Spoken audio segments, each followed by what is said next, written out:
Hello everybody! I thought I would make today's video with my beautiful crabapple trees. It is just springing here in Colorado, and it's so amazing. I wanted to talk about relationships. I thought I saw a bunny down there on the ground. I have bunnies in my yard. And relationships they're so interesting because so often when we think of relationships, like romantic relationships is what I'm talking about, we think we have to do them in a certain way. They have to look a certain way. And I've had a bunch of conversations about this recently because my partner and I have been together for 15 years and we don't live together, and we don't actually plan on living together. We plan on having way more houses than people in the relationship. And this is one of those things that has kind of baffled people, and a lot of times they don't take it seriously or whatever. And I don't really, that doesn't really matter to us.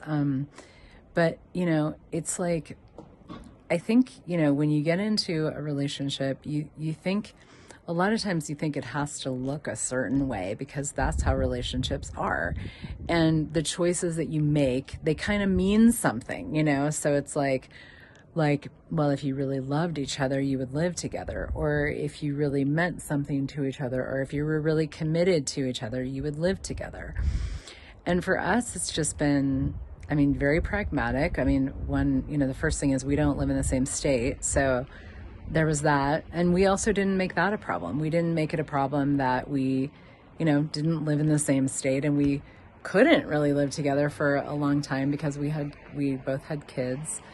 But that's how it started. And then we realized, gosh, we actually kind of like this, it works for us. It keeps things really alive and really fresh and beautiful and moving and flowing. And we didn't want to change something just because we're supposed to want that, when it's actually something that just really, truly works for us to not be together all the time, to see each other sometimes.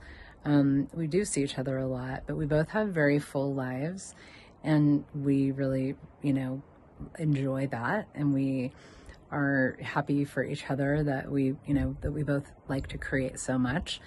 And we know that if we actually moved in together in one, we'd have to either have a really big house or something. I don't even think that would work. I just know, I think we both know that it just wouldn't really work. We don't live in the same kind of way, but that doesn't mean anything about how much we adore each other, how much fun we have together, how much we can create with each other, the commitment that we have with each other, like the intimacy that we share. It doesn't mean anything about that. And so that's just an example. I'm not here to say don't live with somebody, but I'm sharing that as an example because with relationships, and if we look at the creation of living, to me, the creation of living is really this space where we get to create what is fun and joyful for us, what is pleasurable for us. And when we do choose our lives in that way, it becomes such a beautiful adventure of, all kinds of magic can show up. And with the creation of living, to me, it's kind of a phrase that I've coined. And the premise, the starting point is, what is pleasurable for you? What is fun for you? What do you enjoy? If you create that, if you move in that direction, you will be deeply satisfied.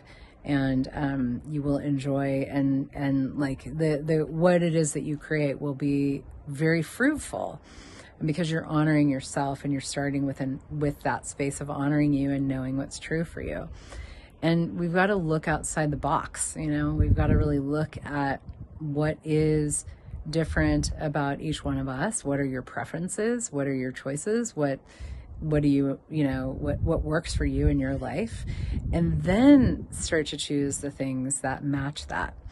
When you're looking outside the box and thinking outside the box and choosing outside the box, your life becomes so much easier because you then your choices are pragmatic and they don't have to mean anything. You know what works for you, and you know what is nurturing to you. And when you choose that, it's really amazing what can show up.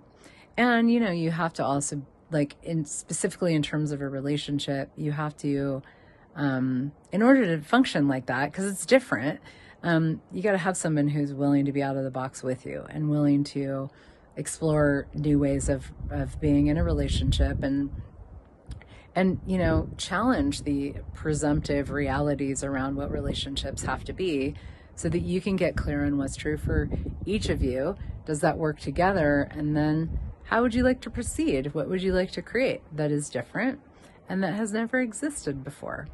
So I hope this was helpful to you. I just think with relationships, so often it gets so boring. Relationships get so boring and people get so fixed and stuck and in a rut. And that's why they diminish. That's why they don't, you know, people don't have as much fun as they could have. And I'll tell you, after 15 years, we have so much fun together, more and more all the time. We give each other so much space and freedom, and we have so much gratitude for each other, and a lot of intimacy and a lot of co-creation and connection. And that actually comes from the fact that we don't live together, and from the fact that we each create our own lives and we don't try to be enmeshed with each other. We let each other fly. And boy, more of that in the world, because there's so much beauty to truly giving somebody the freedom to move in their life in a way that works for them, and not making it personal to you, but really supporting them and encouraging them in living how they would like to live. So let's have more of that. Take care.